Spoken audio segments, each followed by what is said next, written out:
Everyone, welcome to my channel. चलिए आज अपन देखेंगे स्ट्रेटेजीज इन एनहेंसमेंट का पार्ट 2। ठीक है, मैंने आपको कहाँ तक करा दिया था। मैंने आपको डिजीज रेजिस्टेंस वाली plant breeding for disease resistance तक करा दिया था, पर उसमें एक टेबल बाकी रह गई थी, तो टेबल भी मैं आपको जल्दी से बता देता हूँ। देखो, टेबल में क्या है अपना, किस किस की दे रखी है। एक तो बीट की दे रखी है, ब्रासिका की दे रखी है, कॉलीफ्लावर की है, काउपी की है, चिली की है। ठीक है, तो इसकी वेराइटीज आप नाम याद रख लो। इसकी बीट की वैरायटी का नाम है हिमगिरी। ठीक है, ब्रासिका की वैरायटी का नाम है पूसा स्वर्णिम या फिर करणराई। ठीक है, पूसा स्वर्णिम करणराई।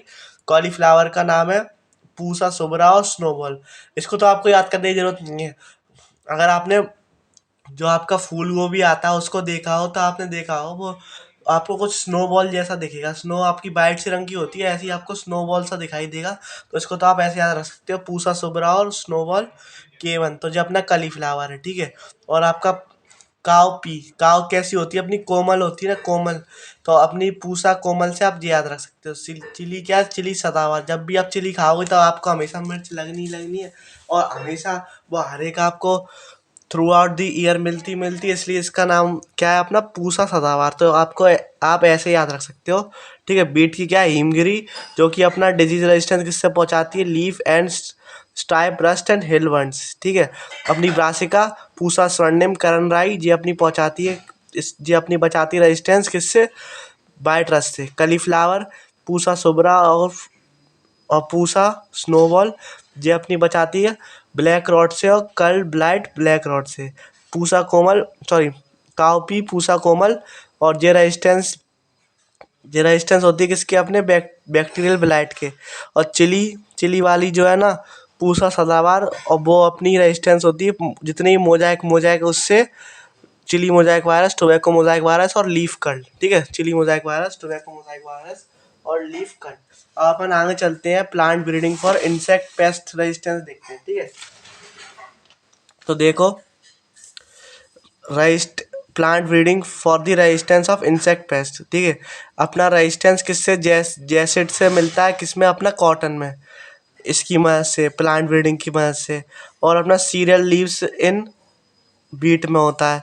ठीक है, अपन इसमें क्या करते हैं, स्मूथ लीव्स और नेक्टरलेस कॉटन की वैरायटी बनाते हैं, जो कि अपना रेजिस्टेंस होता है किससे, अपना कॉटन बॉल बम से। जो कॉटन बॉल बम के बारे में जब आप बायोटेक में पढ़ोगे तब आप जानोगे, कॉटन बॉल बम नाम का इंसेक्ट होता है जो कि कॉटन की वेराइटी को ख़राब कर देता है। इस वजह से अपन ने क्या करा, उसमें प्लांट ब्रीडिंग के द्वारा कुछ मॉडिफिकेशन करा, स्मूथ लीफ कर दी, स्मूथ और नेक्टरलेस बना दी। जब नेक्टर ही नहीं होगा तो कॉटन बॉल में आके क्या करेगा, उसे कुछ मिलेगा तो है नहीं। उसे तो मेनली तो नेक्टर वगैरह ही खाते जितने भी इंसेक्ट होते हैं, तो उसे कुछ मिलेगा नहीं, तो भागेगा ही नहीं कॉटन बॉल में। इससे बच गए। और अपना कुछ जो रेजिस्टेंस होती ना, वो जैसेट से ही पाई जाती कॉटन में, ऐसी सीरियल लीव्स इन बीट्स में। ठीक है, बीट में अपन क्या करते हैं, सॉलिड स्टेम बना देंगे, सॉलिड स्टेम बना देंगे नॉन फेवरेबल, ताकि जो अपनी सॉ फ्लाई है ना, सॉ फ्लाई, वो उसको खा ही नहीं पाए। अगर आप सॉलिड चीज़ बना दोगे तो बताओ वो कैसे खा पाएगी, खा ही नहीं पाएगी, तो उससे अपना रेजिस्टेंस हो गया। और अगर अपने को मेज प्लांट को बचाना, सॉरी शुगर केन को बचाना, अपने को इसको बचाना, शुगर केन को, मेज प्लांट को बचाना है। ठीक है, तो उसमें अपन क्या कर सकते हैं, लो नाइट्रोजन और शुगर कंटेंट कम कर दो। जब आप मेज में नाइट्रोजन और शुगर कंटेंट कम कर दोगे तो स्टेम बोरर उसको खाने ही नहीं आएंगे, तो वो ऐसे बच जाएगा। ठीक है, लो नाइट्रोजन एंड शुगर कंटेंट कम कर देते हैं किसमें, अपन मेज में, ताकि वो रेजिस्टेंस हो जाए किससे, स्टेम बोरर उसको खाने ही नहीं आएंगे। एक बार फिर से बता देता हूँ, रेजिस्टेंस टू इंसेक्ट पेस्ट में, resistance to jassid in cotton, cereal leaf in beets. ठीक है, अब उसमें क्या होता है, smooth leaves and nectarless cotton variety बनाते हैं, ताकि अपनी कॉटन बॉल बॉम्ब से बच सकें। और solid stamp lead to the non preferable stamp, solid stamp इसलिए बनाते हैं ताकि अपन स्ट्रॉ फ्लाई से बच सकें। और अपन लो नाइट्रोजन एंड शुगर कंटेंट इसलिए करते हैं मेज में, ताकि वो स्टेम बोरर उसको ख़राब नहीं कर पाए। ठीक है, तो ये बात हो गई अपनी plant breeding in resistance to pest. अपन बात करते हैं plant breeding for improvement of food quality. देखो, आपने मोर देन जो है ना 840 मिलियन पीपल्स पे इन पे ढंग से खाना खाने के लिए या तो पैसे नहीं होते, या फिर वो अच्छा खाना, न्यूट्रिशन वाला खाना नहीं खा सकते। और बहुत से पीपल जो ऐसे होते हैं, लगभग 3 बिलियंस पीपल ऐसे हैं जो कि हिडन हंगर से सफ़र कर रहे हैं। उनको खाना अच्छे से मिल पा रहा, पर उनको जो खाना है ना, ज़्यादा न्यूट्रिशन वाला नहीं मिल पा रहा। तो अगर ज़्यादा न्यूट्रिशन नहीं वाला नहीं मिल पाएगा, तो इसीलिए तो वो अपन बोल रहे हैं हिडन हंगर, यानी कि उनकी जो पूरी बॉडी की रिक्वायरमेंट पूरी नहीं हो पा रही। उनको खाना तो मिल रहा, पर बिल्कुल प्रॉपर न्यूट्रिशन वाला नहीं मिल रहा। तो हिडन हिडन हंगर वाले कितने पीपल हैं, तो वो 3 मिलियंस हैं। और मोर देन 840 मिलियंस जो है उनको, सॉरी, मोर देन 840 मिलियंस जो है उनको फूड ढंग से मिलता ही नहीं खाने को। और जो 3 बिलियन पीपल हैं उनको क्या है, फूड तो मिलता है, पर उनके पास क्या है, हिडन हंगर है। उनको न्यूट्रिशन वाला फूड की कमी है, ठीक है। तो इसीलिए अपन लेके आए क्या, बायो इन्फॉर्मेटिक्स, ठीक है, sorry, biofortification. Biofortification जी अपना आ चुका है, नीट 2022 में सवाल आ चुका है। इसकी डेफिनेशन दी थी जी, अपन किस लिए करते हैं, breeding of crop with high level of, जिसमें विटामिन का कंटेंट बढ़ाने के लिए, मिनरल्स का बढ़ाने के लिए, प्रोटीन्स का, फैट का, जो ऐसी चीज़ है जो कि अपने बॉडी को न्यूट्रिशन प्रोवाइड करेंगी, अच्छे अमाउंट में करेंगी, तो उसी को अपन बोलते हैं बायो फोर्टिफिकेशन।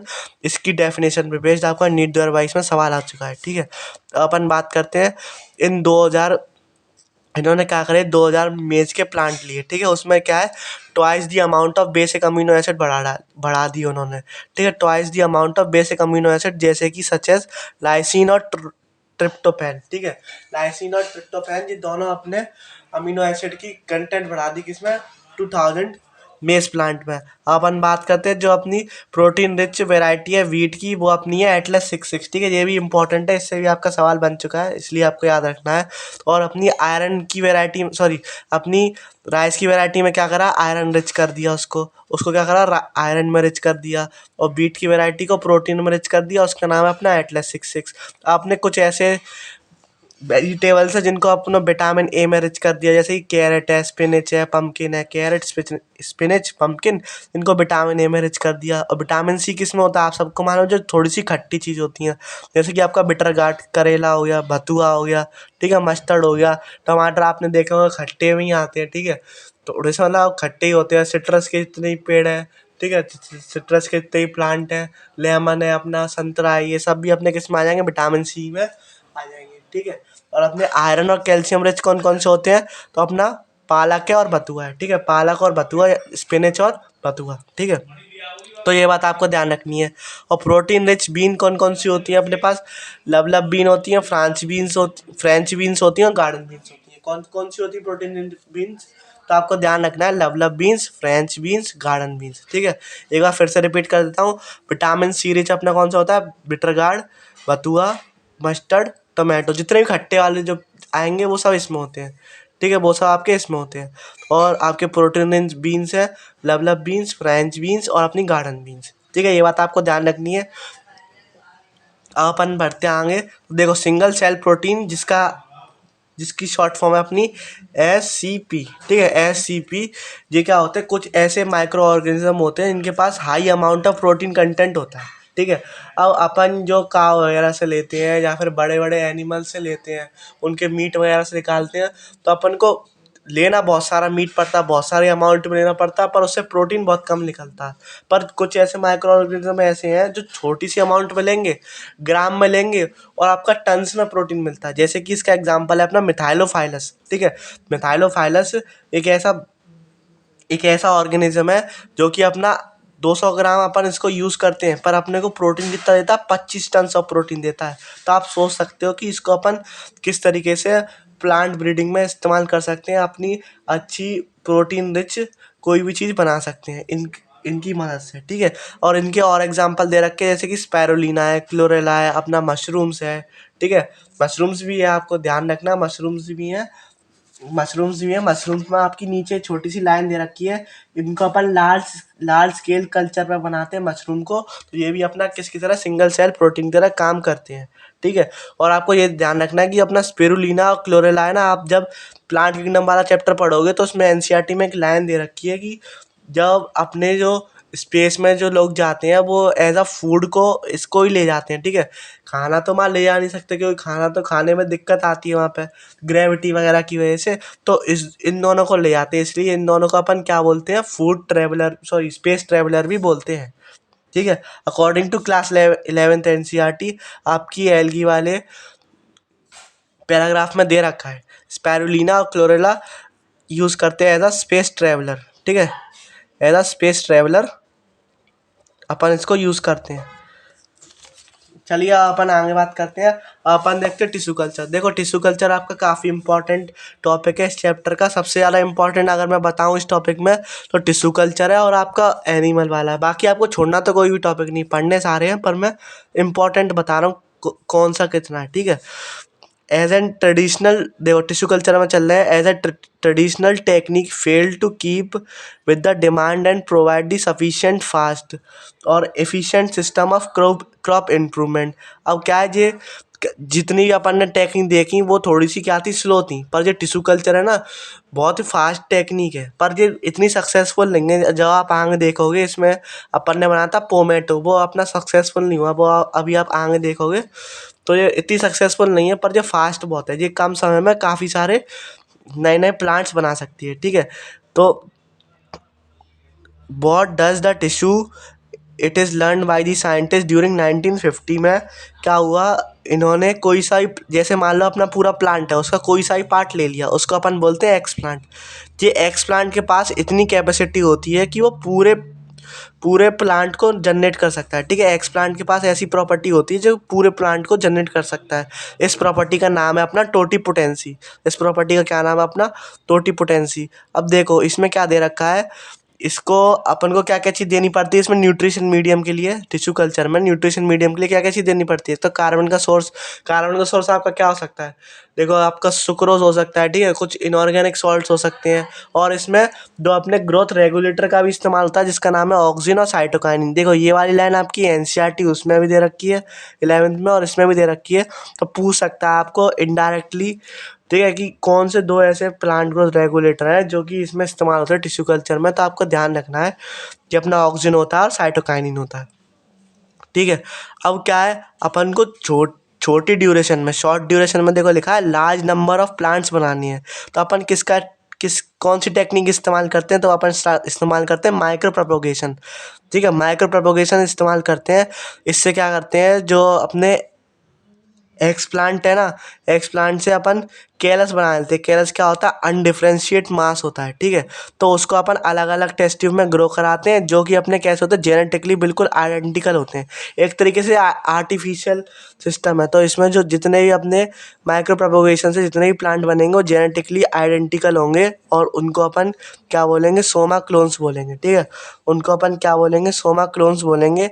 और many important food like tomato, banana and Apple, इससे अपन माइक्रो प्रोपोगेशन से प्रोड्यूस कर सकते हैं। ठीक है, इससे अपन क्या कर सकते हैं, माइक्रो प्रोपोगेशन से प्रोड्यूस कर सकते हैं। तो ये बात आपको ध्यान में रखनी है। अब अपन आगे चलते हैं। अब अपने से काफ़ी बार पूछा जाता है कि जब अपन को वायरस फ्री प्लांट बनाने होते हैं तो अपन को एक्सप्लांट में क्या लेना पड़ता है, तो उसमें आप लेना पड़ता है मेरिस्टम लेना पड़ता है। अगर अपन मेरिस्टम के सेल्स ले लेंगे तो वायरस फ्री प्लांट बना सकते हैं। और मेरिस्टम में भी कौन से, एपिकल और एक्सिलरी मेरिस्टम। ठीक है, इसके बारे में आप डिटेल एनाटॉमी वाले चैप्टर में जानोगे। फिलहाल आप ये ध्यान रखो कि मेरिस्टम कौन कौन से होते हैं, उसमें एपिकल और एक्सिलरी मेरिस्टम होते हैं, और इससे अपन क्या बना सकते हैं, वायरस फ्री प्लांट बना सकते हैं। अब अपन आगे चलते हैं। अब अपन देखते हैं सोमैटिक हाइब्रिडाइजेशन। इसमें न्यू टेक्निक है, एक तो अपनी थी माइक्रो प्रोपोगेशन, एक अपनी है सोमैटिक हाइब्रिडाइजेशन। तो इसमें क्या करते हैं साइंटिस्ट, पहले तो दो सिंगल सेल ले लेंगे। ठीक है, जैसे मान लो ये दो सिंगल सेल ले लिए, फिर इसका जो है प्रोटोप्लास्ट को फ्यूज़न करा दिया। ठीक है, इन इन दोनों के प्रोटोप्लाज्म को क्या करा दिया, फ्यूज़ करा दिया, आपस में फ्यूज़ करा दिया। तो उससे अपना क्या बन गया, इससे अपना बन गया सोमैटिक हाइब्रिड। ठीक है, इससे अपना क्या बन गया, सोमैटिक हाइब्रिड बन गया। ठीक है, और जो अपना इसका एग्जांपल है ना, फ्यूजन ऑफ प्रोटोप्लाज्म। ठीक है, फ्यूजन प्रोटोप्लाज्म एग्जांपल है वो अपना पोमेटो है। ठीक है, इसका एग्जांपल अपना पोमेटो एग्जांपल है। पोमेटो यानी कि टोमेटो प्लस प्लस पोटैटो का इन्होंने क्या कराया, कॉम्बिनेशन करा के देखा, किससे, सोमैटिक हाइब्रिडाइजेशन वाली कंडीशन से। पर इससे ये अपना फुल्ली तरीके से सक्सेसफुल नहीं हुआ, ये फेल हो गया एक्सपेरिमेंट, ठीक है। तो ये बात आपको ध्यान रखनी है। सोमेटिक हाइब्रिडाइजेशन में कुछ नहीं है। अपन क्या करते हैं, पहले अपन 2 सिंगल सेल लेते हैं, उनकी सेल वॉल हटा देते हैं, और जो अपना प्रोटोप्लाज्म बचता है, ठीक है, प्रोटोप्लास्ट बचता है, उन दोनों का फ्यूजन करा देते हैं, ठीक है। तो उन दोनों के फ्यूजन को ही अपन बोलते हैं सोमेटिक हाइब्रिडाइजेशन, और उससे बनने वाला जो ऑर्गेनिज्म है उसको अपन बोलते हैं सोमेटिक हाइब्रिड, ठीक है। उसको अपन क्या बोलते हैं, सोमेटिक हाइब्रिड। और इसका जो एग्जांपल है वो अपना क्या है, पोमेटो, जैसे मैंने आपको बताया। पर ये जो टेक्निक है फेल हो चुकी है, ठीक है। ये अपनी फुल्ली सक्सेसफुल नहीं है। अपन ने सोचा था कि इसमें दोनों के करेक्टर डाल के कोई नया प्लांट बना देंगे, पर ये अपनी फेल हो चुकी थी, ठीक है। चलिए, थैंक यू, मिलते हैं अगली वीडियो में। इसी के साथ आपका ये चैप्टर भी होता है ख़त्म। मैं आपको इसके नोट्स दिखा देता हूँ, ताकि आप इसके स्क्रीनशॉट ले लें और समय समय पर रिवाइज करते रहें, ठीक है। ये इसका पेज 1 है, ये इसका पेज 2 है, ठीक है। ये इसका पेज 3 है, ये इसका पेज 4 है,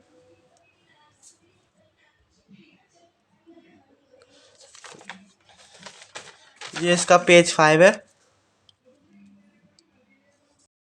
और ये इसका 6 है, ठीक है। और मैं आपका टिश्यू कल्चर वाला इसलिए नहीं उतारा था ताकि वो काफ़ी बड़ा टॉपिक है, और फिर उसमें अगर कोई चीज़ छूट जाती फिर आपको बताते हो सवाल, तो उसमें कंसेप्चुअल बन जाता है, ठीक है। तो आपको ध्यान रखना है टिश्यू कल्चर और एनिमल हस्बेंड्री वाले पार्ट को आप एक बार फिर से देख लेना, और आपको जहाँ पे भी इस तरह में दिक्कत आई हो फिर से देख लेना, क्योंकि इसमें काफ़ी सारी इन्फॉर्मेशन आपके भूलने के चांसेस हैं। तो आप 3 से 4 बार देखोगे तो आपके सारे क्लियर हो जाएंगे।